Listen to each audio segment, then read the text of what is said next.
Hi friends, ഏറ്റവും കൂടുതൽ ഇപ്പോൾ എൻക്വയറി വരുന്നൊരു ഐറ്റമാണ് ഇത്. റോ മെറ്റീരിയലാണ് ഈ ഒരു സാധനം. അപ്പോൾ ഇത് എന്താണെന്ന് വെച്ചിട്ട് നമ്മൾ ഇൻസ്റ്റാഗ്രാമിൽ റീലിട്ട സമയം മുതൽ എല്ലാവരും ചോദിക്കുന്നൊരു കാര്യമാണ്, ഇതെന്തിനെ കൊണ്ട് എന്താണ് യൂസേജ് എന്നൊക്കെ ഉള്ളത്. അപ്പോൾ ഞാൻ ഈ ഒരു ഫ്രോക്കിലാണ് ആദ്യമായിട്ട് ഈ ഒരു സംഭവം യൂസ് ചെയ്തിട്ടുള്ളത്. അപ്പോൾ ഇതെന്താണ് എങ്ങനെയാണെന്നുള്ളതൊക്കെ നമുക്ക് ഡീറ്റെയിൽ ആയിട്ട് നോക്കാം. ഇതിൻ്റെ പേര് പ്ലാസ്റ്റിക് ബോണിങ് വയർ എന്നാണ്. അപ്പോൾ ഇത് ഡിഫറെൻറ്റ് സൈസിൽ അവൈലബിൾ ആണ്. നമ്മൾ ബോണിങ് നെറ്റ് പോലെ തന്നെ ഒരു സംഭവമാണിത്. നമ്മൾ മെയിനായിട്ട് ഇത് യൂസ് ചെയ്യുന്നത് ഇതുപോലെയുള്ള സ്കേർട്ട്, നമ്മൾ ഫ്രോക്കിൻ്റെയും ഗോണിൻ്റെയൊക്കെ അടിയിൽ യൂസ് ചെയ്യുന്ന സ്കേർട്ട് ഉണ്ടല്ലോ. ഞാൻ പരീക്ഷണാർത്ഥം ഒന്ന് ചെയ്തിട്ടുള്ളതിൻ്റെ വീഡിയോ ആണ് ഞാൻ നിങ്ങൾക്ക് ഷെയർ ചെയ്യുന്നത്.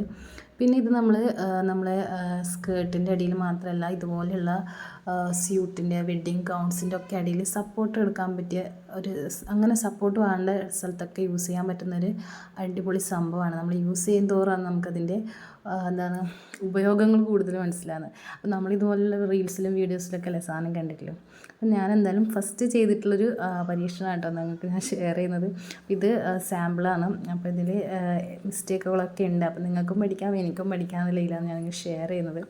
ഇതിൽ മെഷർമെൻ്റ് ഒന്നും ഞാൻ കാര്യമായിട്ട് പറയുന്നില്ല, കാരണം ഞാൻ 1 ഇയർ ബേബിക്ക് ചെയ്തിട്ടുള്ളതാണ്. അപ്പോൾ നിങ്ങൾ ഏത് സൈസിലാണോ ചെയ്യുന്നത് അതിനനുസരിച്ചിട്ട് എടുക്കാം. ഞാനിപ്പോൾ ഇവിടെ ലെങ്ത്ത് എടുത്തിട്ടുള്ളത് 15 ഇഞ്ചാണ് ആ ഒരു സ്കേർട്ട് ചെയ്യാനുള്ള ലെങ്ത്ത്. അപ്പോൾ ഞാനിതുപോലെ 2 പീസായിട്ട് എടുത്തിട്ടുണ്ട്. അതിന് ശേഷം ഞാൻ ക്രോസ് കട്ട് ചെയ്തിട്ടാണ് എടുക്കുന്നത്. അതായത് നമ്മൾ പാനൽ കട്ടൊക്കെ ചെയ്യുന്ന പോലെ ചെയ്തെടുക്കാം നിങ്ങൾ. അപ്പോൾ ഞാനിവിടെ എടുത്തിട്ടുള്ളത് ഈ ഒരു രീതിയിലാണ്. അപ്പം നിങ്ങൾ ഏത് രീതിയിലാണോ പാനൽ കട്ട് ചെയ്യുന്നത് ആ ഒരു രീതിയിൽ ചെയ്യാം. പിന്നെ സ്റ്റിച്ചിങ് തീരെ അറിയാത്ത ആൾക്കാർ എന്തായാലും ഈ വീഡിയോ കാണൂലല്ലോ. അപ്പോൾ എന്തായാലും ബേസിക്കായിട്ടുള്ള സ്റ്റിച്ചിങ് ഒക്കെ അറിയുന്ന ആൾക്കാരായിരിക്കുമല്ലോ ഈ വീഡിയോ കാണുക. അപ്പോൾ നിങ്ങൾ ഏത് രീതിയിലാണോ നിങ്ങൾ ആ ഒരു റൗണ്ട് സ്റ്റിച്ച് ചെയ്യാൻ നിങ്ങൾക്ക് എളുപ്പം ആ ഒരു രീതിയിലേക്ക് ഫാബ്രിക്സ് കട്ട് ചെയ്തെടുക്കാം. എനിക്കിവിടെ പാനൽ കട്ട് ചെയ്താലായിരിക്കും വൃത്തി എന്നുള്ള ഇതിൽ ഞാൻ ഫസ്റ്റ് പാനൽ കട്ടാണ് ചെയ്തിട്ടെടുത്തിട്ടുള്ളത്. ഇതുപോലെ കട്ട് ചെയ്തെടുത്തിട്ടുണ്ട് പാനൽസ്. അപ്പം വേസ്റ്റിൻ്റെ ഭാഗത്ത് സ്കേർട്ട് പോലെ ആക്കാൻ വേണ്ടിയാണ് ഞാൻ അങ്ങനെ കട്ട് ചെയ്തിട്ടുള്ളത്. അപ്പം ആ രീതിയിൽ കട്ട് ചെയ്തിട്ട് നമുക്ക് പാനൽസൊക്കെ ഇനി ജോയിൻ ചെയ്ത് സ്റ്റിച്ച് ചെയ്യാം. അതിന് മുമ്പ് നമുക്ക് ഈ പാനൽസ് നമുക്ക് ഈ ഒരു വയർ ഇടാൻ വേണ്ടിയുള്ള പീസുകളും കൂടെ വേണം. അത് സ്ട്രെയിറ്റ് കട്ടാണ് ഞാനിപ്പോൾ ചെയ്തിട്ടുള്ളത്. നിങ്ങൾക്ക് വേണമെങ്കിൽ ക്രോസ് കട്ട് ചെയ്തിട്ട് നമ്മൾ പൈപ്പിങ്ങിനൊക്കെ കട്ട് ചെയ്യുന്നില്ല അതുപോലെ വേണമെങ്കിലും കട്ട് ചെയ്യാം കേട്ടോ. അങ്ങനെ കുറച്ചും കൂടി വൃത്തി ഉണ്ടാവാമെന്ന് എനിക്ക് തോന്നി. ഇത് സ്റ്റിച്ച് ചെയ്ത് കഴിഞ്ഞപ്പോൾ എനിക്ക് അങ്ങനെ തോന്നിയത്. അപ്പോൾ ഞാനിതിങ്ങനെ ഒരു ആവേശത്തിന് മുകളിൽ ഇങ്ങനെ സ്റ്റിച്ച് ചെയ്ത് എടുത്തിട്ടുള്ളതാണ്. ഞാൻ നമുക്കിത് ജോയിൻ ചെയ്ത് സ്റ്റിച്ച് ചെയ്യാം ബാക്കി. ഇത് ഡിഫറെൻറ്റ് സൈസിൽ അവൈലബിൾ ആണ് കേട്ടോ. അപ്പോൾ ഞാൻ ഒരു സൈസ് കയ്യിൽ കിട്ടിയപ്പോൾ അതിൻ്റെ ആവേശത്തിൽ ഇങ്ങനെ ചെയ്തിട്ടെടുത്തുള്ളതാണ്. അപ്പം അതിനുശേഷം ഞാൻ ഇതുപോലെ ഓരോ പീസുകളും ജോയിൻ ചെയ്തെടുക്കുന്നുണ്ട്. സൈഡിലുള്ള പീസ് ഇതുപോലെ ഇങ്ങനെ കിട്ടുക. അപ്പം കട്ട് ചെയ്യുന്നവർക്ക് അറിയാമല്ലോ. അപ്പോൾ അതൊക്കെ അങ്ങനെ ജോയിൻ ചെയ്ത് ഫുള്ളായിട്ട് ജോയിൻ ചെയ്തെടുക്കാം. ഇനി അങ്ങനെയല്ല, നിങ്ങൾക്ക് ലൈനായിട്ട് കട്ട് ചെയ്തിട്ട് എടുക്കുന്നുണ്ടെങ്കിൽ അങ്ങനെയും എടുക്കാം കേട്ടോ. ഫുൾ സർക്കിളിലാണെങ്കിൽ അങ്ങനെയും എടുക്കാം. പക്ഷെ ഞാനിതിപ്പോൾ ഈ ഒരു രീതിയിൽ ഏറ്റവും കുറഞ്ഞ ഇതിൽ എന്നാലും കുറച്ച് ഭംഗിയുള്ള രീതിയിൽ ചെയ്യാമെന്നുള്ളതിൽ അങ്ങനെ ചെയ്തതാണ്. ലൈനാകുമ്പം തീരെ കുറഞ്ഞു പോകുമല്ലോ, അല്ലെങ്കിൽ പിന്നെ ഫുൾ സർക്കിളാകുമ്പോൾ പിന്നെ നന്നായി കൂടിപ്പോകും, നമുക്ക് ചെയ്യാനുള്ള ബുദ്ധിമുട്ടുണ്ടാകും. ഫസ്റ്റ് ടൈം ചെയ്തപ്പോൾ ഞാൻ ഈ ഒരു രീതിയിലാണ് ചെയ്തിട്ടുള്ളത്. പിന്നെ നമ്മൾ പാനൽസ് കട്ട് ചെയ്യുമ്പോൾ തന്നെയാണ് കൂടുതൽ ഭംഗിയെന്ന് എനിക്ക് തോന്നുന്നു. ഞാൻ അതിന് ശേഷം ലൈനായിട്ട് ചെയ്തിട്ടുണ്ടായിരുന്നു. അപ്പോൾ അതത്ര ഇതായിട്ട് തോന്നിയില്ല. പാനലാകുമ്പോഴേക്കും കുറച്ചും കൂടെ നമുക്ക് ആ ഒരു ലെയേഴ്സ് ആ ഒരു ലൈന് അതാണ് നമ്മൾ ആ ഒരു കറക്റ്റായിട്ട് വരുന്നതെന്ന് എനിക്ക് തോന്നിയിട്ടുണ്ട്. അപ്പോൾ അതുകൊണ്ടുകൂടിയാണ് ഞാൻ ഇതന്നെ ഷെയർ ചെയ്യാമെന്ന് ചോദിച്ചത്. അതിന് ശേഷം ഞാനൊരു നമ്മൾ ലൈനായിട്ട് ചെയ്തിട്ടുണ്ട്. അതത്ര വൃത്തി ഉണ്ടായിട്ടില്ല. അപ്പോൾ ഞാൻ ഇതുപോലെ എല്ലാ ഇതും ജോയിൻ ചെയ്ത് സ്റ്റിച്ച് ചെയ്തിട്ടുണ്ട്. കട്ടിങ് ആൻഡ് സ്റ്റിച്ചിങ് വീഡിയോസ് ഒരുപാട് ആൾക്കാർ ചോദിക്കുന്നുണ്ട്.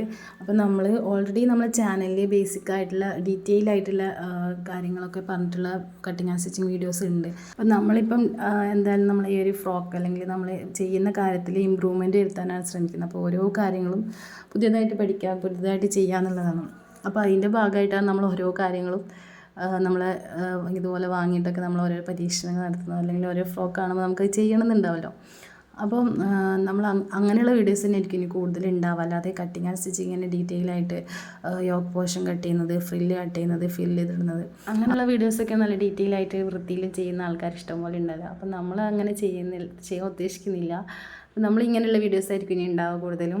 ഇനി നമ്മൾ ലാസ്റ്റത്തെ പാനൽ ജോയിൻ ചെയ്യുന്നത് നിങ്ങൾക്ക് ചെയ്യുന്നുണ്ടെങ്കിൽ ചെയ്യുക, ഇല്ലെങ്കിൽ നിങ്ങൾക്കത് വിട്ടിട്ട് നമുക്ക് ഈ വയർ അതിൻ്റെ ഉള്ളിലേക്ക് കടത്തി വിടണം. അപ്പോൾ നിങ്ങൾക്ക് സ്റ്റിച്ച് ചെയ്യാൻ ബുദ്ധിമുട്ടുള്ളവർ ആ ഒരു പോർഷൻ സ്റ്റിച്ച് ചെയ്യേണ്ട, ജോയിൻ ചെയ്യാതെ വിടുക. അതിനുശേഷം ലാസ്റ്റ് ജോയിൻ ചെയ്യുന്നവർക്ക് അങ്ങനെ ജോയിൻ ചെയ്യാം. ഞാനിവിടെ എല്ലാ ഭാഗവും ഒന്നിച്ചിട്ട് തന്നെയാണ് ജോയിൻ ചെയ്തെടുത്തിട്ടുണ്ട്. അതിനുശേഷം അതിൻ്റെ നമ്മൾ ഏറ്റവും താഴെ ഭാഗം ഉണ്ടല്ലോ അതൊന്ന് മടക്കി ഇതുപോലെ സ്റ്റിച്ച് ചെയ്ത് കൊടുക്കുന്നുണ്ട്. ഇടയ്ക്ക് സ്റ്റിച്ച് ചെയ്യുന്ന സമയത്ത് തന്നെ നമ്മൾ ചെറിയൊരു ഗ്യാപ്പ് കൊടുക്കണം കേട്ടോ, മടക്കി സ്റ്റിച്ച് ചെയ്യുന്നിടത്ത് തന്നെ. എന്നാലും നമുക്ക് ആ വയറിടാനുള്ള ഒരു ഗ്യാപ്പും കൂടെ കൊടുക്കണം. പിന്നെ നമ്മൾ നെക്സ്റ്റ് ഓരോ ലെയേഴ്സായിട്ട് ഇത് സെറ്റ് ചെയ്യാൻ വേണ്ടി അപ്പം ഞാനിവിടെ നമ്മളെ പൈപ്പിംഗ് മറ്റേ പീസുകളുണ്ടല്ലോ അത് ജോയിൻ ചെയ്ത് വെക്കുന്നുണ്ട്. അപ്പോൾ നമ്മളിനി എത്ര ലെയേഴ്സാണോ വേണ്ടത് അതിനനുസരിച്ച് നിങ്ങൾ നമ്മൾ ഫാബ്രിക് പീസ് എടുക്കുക. ഞാനിവിടെ സ്ട്രെയിറ്റ് കട്ടാണ് എടുത്തിട്ടുള്ളത്. നിങ്ങൾക്ക് മറ്റേത് നമ്മൾ ക്രോസ് കട്ട് ചെയ്യുന്നുണ്ടെങ്കിൽ നമ്മൾ പൈപ്പിംഗ് ഒക്കെ ചെയ്യുന്നില്ലേ, അതുപോലെ ചെയ്യുന്നുണ്ടെങ്കിൽ അങ്ങനെ ചെയ്യാം. ഞാനിവിടെ അതുപോലെയാണ് കേട്ടോ ഗ്യാപ്പ് കൊടുത്തിട്ടുള്ളത്. ഇനി നമുക്ക് ഓരോ ലെയേഴ്സ് സെറ്റ് ചെയ്യാം. ഇതുപോലെ ഓരോ ലെയറിലും ഇതുപോലെ നമുക്ക് ഈ പൈപ്പിംഗ് ഫാബ്രിക് വെച്ചിട്ട് ഇങ്ങനെ കവർ ചെയ്ത് കൊടുക്കാം. അപ്പോൾ ഞാനിവിടെ 4 ഇഞ്ചാണ് എടുത്തിട്ടുള്ളത്. നിങ്ങൾ അതിലും കൂടുതൽ എടുക്കരുത്, കുറച്ചാലും പ്രശ്നമില്ല, കൂടുതൽ എടുക്കരുത്. കാരണം നമ്മളിതൊരു ഫാബ്രിക്സ് നമ്മളെ ഇത്രയും ഹെവി ആയിട്ടുള്ള ഫ്രോക്കിനൊക്കെ സപ്പോർട്ട് കൊടുക്കാനാണ് ഇത്. അപ്പം അതിൽ കുറച്ചെടുത്താൽ പ്രശ്നമില്ല, കൂട്ടിയിട്ട് എടുക്കരുത്. അപ്പോൾ ഞാനിവിടെ 2 ലെയേഴ്സ് ചെയ്തിട്ടുണ്ട്. അപ്പോൾ ഞാൻ എക്സൈറ്റ്മെൻറ്റ് കൊണ്ട് വേഗം എങ്ങനെ ഉണ്ടാവും എന്ന് നോക്കാൻ വേണ്ടി വേഗം തന്നെ വയറൊക്കെ എടുത്ത് കയറ്റാൻ തുടങ്ങിയിട്ടുണ്ട്. ഇനി സ്റ്റിച്ച് ചെയ്യുന്നതിന് കഴിയാനുള്ള സമാധാനമൊന്നും ഉണ്ടായിട്ടില്ല. അപ്പം അങ്ങനെ ഞാൻ വേഗം ചെയ്തതാണ്. ഇത് ഞാൻ ചെയ്തിട്ടുള്ള വീഡിയോ ഉണ്ടോ, ഞാൻ വേറെ എന്തെങ്കിലും ചെയ്തിട്ട് ആൾക്കാരുടെ വീഡിയോസൊന്നും ഞാൻ കണ്ടിട്ടില്ല, അതുകൊണ്ട് എനിക്കറിയില്ല. അപ്പം ഞാൻ എൻ്റെ ഒരു രീതിയിൽ ചെയ്തിട്ടുള്ളതാണ്. അപ്പോൾ ഞാനിപ്പോൾ ഇത് പാൻറ്റിനൊക്കെ നമ്മൾ കയറിടുന്ന ആ ഒരു രീതിയിലാണ് ഇത് സെറ്റ് ചെയ്യുന്നത്. അപ്പം നിങ്ങൾക്ക് എന്തെങ്കിലും ഐഡിയാസ് ഉണ്ടെങ്കിൽ കമൻറ്റ് ചെയ്യട്ടെ. ഇത് വേറെ ഏതെങ്കിലും രീതിയിൽ ഇങ്ങനെ സെറ്റ് ചെയ്യാനുള്ളതുണ്ടെങ്കിൽ അറിയെങ്കിൽ കമൻറ്റ് ചെയ്യാം. അപ്പോൾ ഞാൻ ഈ ഒരു രീതിയിലാണ് ഇതിൻ്റെ ഉള്ളിലേക്ക് വയേഴ്സ്, അതിൻ്റെ ആ ഒരു വയർ അതിൻ്റെ ഉള്ളിലേക്ക് കിടത്തി വിടുന്നത്. എന്നിട്ട് അതുപോലെ നമ്മൾ ഈ ഒരു രീതിയിൽ. അപ്പോൾ ശ്രദ്ധിക്കുക, നമ്മളിപ്പോൾ കോട്ടൺ ഫാബ്രിക്കാണ് എടുത്തിട്ടുള്ളത്. നിങ്ങൾക്ക് ഏത് ലൈനിങ് വേണമെങ്കിൽ യൂസ് ചെയ്യട്ടോ, ക്രേപ്പൊക്കെ യൂസ് ചെയ്യാം ഈ ഒരു സാധനമാക്കാൻ. കോട്ടൺ ഫാബ്രിക് ആകുമ്പോൾ നമ്മൾ ആ ഒരു സാധനം കുറച്ചും കൂടെ തിക്കായിട്ടുള്ളൊരു ഫാബ്രിക് ഒരു സാധനം മെറ്റീരിയൽ പ്ലാസ്റ്റിക് ആണല്ലോ. അപ്പം ശ്രദ്ധിച്ച് ചെയ്യുക, കാരണം അത് കീറിപ്പോകാനുള്ള ചാൻസ് ഉണ്ട് നമ്മളിങ്ങനെ നല്ലോണം ഭയം പിടിക്കുമ്പം.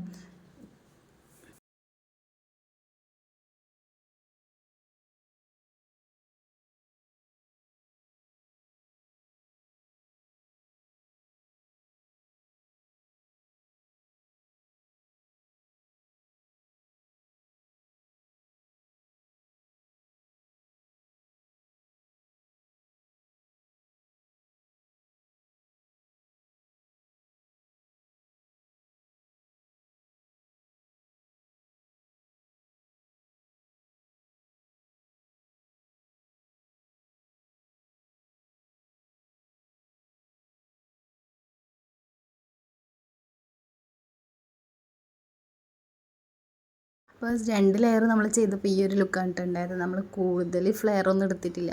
1 ഇയർ ബേബിക്ക് അത്യാവശ്യം ഒരു കൂട്ട പോലെ നിൽക്കാൻ വേണ്ടി ഞാൻ ചെയ്തതാണ്.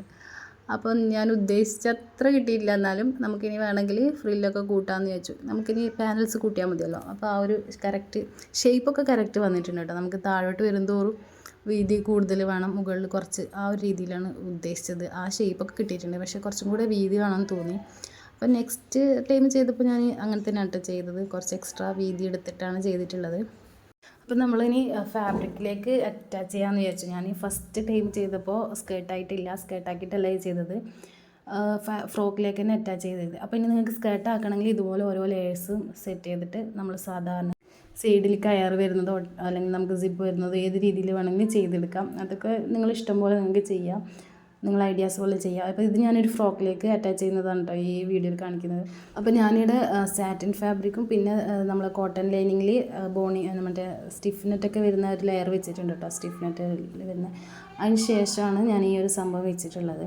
ഇത് വെച്ചിട്ട് നമ്മൾ ഇങ്ങനെ ഇതുപോലെ കുറച്ച് പ്ലീറ്റ്സ് കുറച്ച് എവിടെയൊക്കെ വരുന്നുണ്ട്, അപ്പോൾ എക്സ്ട്രാ സൈസ് ഉള്ളതുകൊണ്ട് അതൊക്കെ സെറ്റ് ചെയ്ത് 2 ലെയറാണ് നമ്മൾ സാധാരണ ഫ്രോക്കൊക്കെ ഇങ്ങനെയുള്ള ഹെവി ഫ്രോക്കൊക്കെ വെക്കുമ്പോൾ ഒന്നിങ്ങനെ മടങ്ങിയിട്ടൊക്കെ നിൽക്കുക. അപ്പോൾ അതിന് ആ ഒരു സപ്പോർട്ട് കിട്ടാൻ വേണ്ടിയാണ് ഞാൻ ഈ ഒരു ഫ്രോക്കിൽ ഇങ്ങനെ ചെയ്തിട്ടുള്ളത്.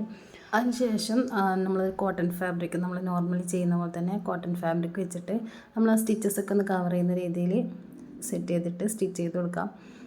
നമ്മൾ നോർമലായിട്ടുള്ള ഫ്രോക്കൊക്കെ സ്റ്റിച്ച് ചെയ്യുമ്പോൾ നമുക്ക് ഇതിൻ്റെ ഒന്നും ആവശ്യം ഉണ്ടാവില്ല, നമുക്ക് നെറ്റ് ഫാബ്രിക്കൊക്കെ തന്നെ വെച്ചാൽ തന്നെ നല്ല ഇതിൽ നിൽക്കും. പക്ഷേ നമ്മളിപ്പോൾ ഇതുപോലെ ബോണിങ് നെറ്റ് ഒരുപാട് ലെയേഴ്സൊക്കെ വരുന്ന സമയത്ത് അതിൻ്റെ ആ ഒരു ഷേപ്പ് കറക്റ്റായിട്ട് കിട്ടണമെങ്കിൽ നമുക്ക് ഇങ്ങനെയുള്ള സപ്പോർട്ട് ചെയ്യുന്ന സംഭവങ്ങൾ തന്നെ വേണം, എന്നാലേ നമുക്ക് നല്ല കറക്റ്റായിട്ട് അതിൻ്റെ ഭംഗി ഉണ്ടാകും. നമ്മളിപ്പോൾ സോമി സ്കൾപ്ചർ നമ്മളിങ്ങനെ നോക്കുന്ന കുറേ ബോട്ടിക്സ് ഉണ്ടല്ലോ, നമ്മളിങ്ങനെ ആഗ്രഹത്തോടെ നമുക്ക് അങ്ങനെയൊക്കെ വർക്ക് ചെയ്യണം എന്ന് വിചാരിച്ച് നോക്കുന്നത്. അപ്പോൾ അവരൊക്കെ ഫ്രോക്ക് കാണുമ്പോൾ നമുക്ക് മനസ്സിലാവുമല്ലോ, അങ്ങനെ നന്നായിട്ട് ഇങ്ങനെ പൊങ്ങി നിൽക്കുന്നത്. അപ്പോൾ ഞാൻ ലാസ്റ്റ് ടൈം ഒരുപാട് ലൈനിങ് ഒക്കെ വെച്ചിട്ട് ഒരു പിങ്ക് ഹോട്ട് പിങ്ക് കണ്ടിട്ടുണ്ടാവും, ലൈനിങ് വെച്ചിട്ടൊക്കെ ചെയ്തിട്ടുണ്ട്. ഒരുപാട് നമ്മളിങ്ങനെ പരീക്ഷണങ്ങൾ ചെയ്യുമല്ലോ. അപ്പോൾ നമ്മൾ അത്രയും ലേയേഴ്സ് ഓഫ് ഫാബ്രിക് വെച്ച് ചെയ്യുന്നതിനേക്കാളും എത്രയോ എഫക്റ്റീവാണ് ഈ ഒരു സംഭവം. ഈ സിമ്പിളായിട്ടുള്ള ഈ ഒരു സ്കേർട്ട് പോലെ നമുക്കിത് ചെയ്തെടുക്കാൻ എളുപ്പമാണ്. നമുക്ക് സ്കേർട്ടായിട്ട് വേണമെങ്കിൽ അങ്ങനെ യൂസ് ചെയ്യാം. നമ്മൾ ഒരുപാട് ലേയേഴ്സ് ചെയ്യുന്നുണ്ടെങ്കിൽ സ്കേർട്ട് തന്നെ ആയിരിക്കും നല്ലത്, കാരണം മക്കൾക്ക് അത് ഇറിറ്റേഷൻ ആവും. നമ്മളിതിപ്പം താഴെ 2 ലെയർ മാത്രമേ ചെയ്തിട്ടുള്ളൂ. അപ്പോൾ നമുക്ക് നിങ്ങൾ ഓരോരാളെ ഐഡിയാസ് അനുസരിച്ച് ഡിഫറെൻ്റ് ആയിട്ടൊരു രീതിയിൽ ചെയ്യാം.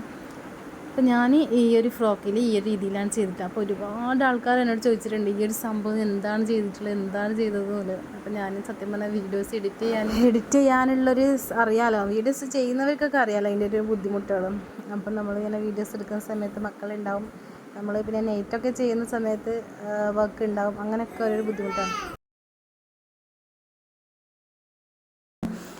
അപ്പം ഇതാണ് ഫൈനൽ ലുക്ക് വരുന്നത് ഫ്രോക്കിൻ്റെ. നമ്മൾ കുറച്ചും കൂടെ നമുക്ക് ആ ഒരു പഫായിട്ടുള്ള, ഞാൻ ആ 2 ലെയേഴ്സ് മാത്രമേ വെച്ചിട്ടുള്ളൂ. നമ്മൾ കൂടുതൽ ലെയേഴ്സ് വെക്കുന്നതിനനുസരിച്ച് അതിൻ്റെ ഡിഫറൻസ് ഉണ്ടാവും. അപ്പം നിങ്ങൾക്ക് നിങ്ങളുടെ ഐഡിയാസ് പോലെ കാര്യങ്ങൾ ചെയ്യാം. ഞാനപ്പം ജസ്റ്റ് ഒന്ന് അതെന്താണെന്നുള്ളതൊന്ന് ഷെയർ ചെയ്തിട്ടേ ഉള്ളൂ. അപ്പോൾ കൂടുതൽ വീഡിയോസായിട്ട് ഇനിയും വരുന്നതായിരിക്കും. Thank you for watching.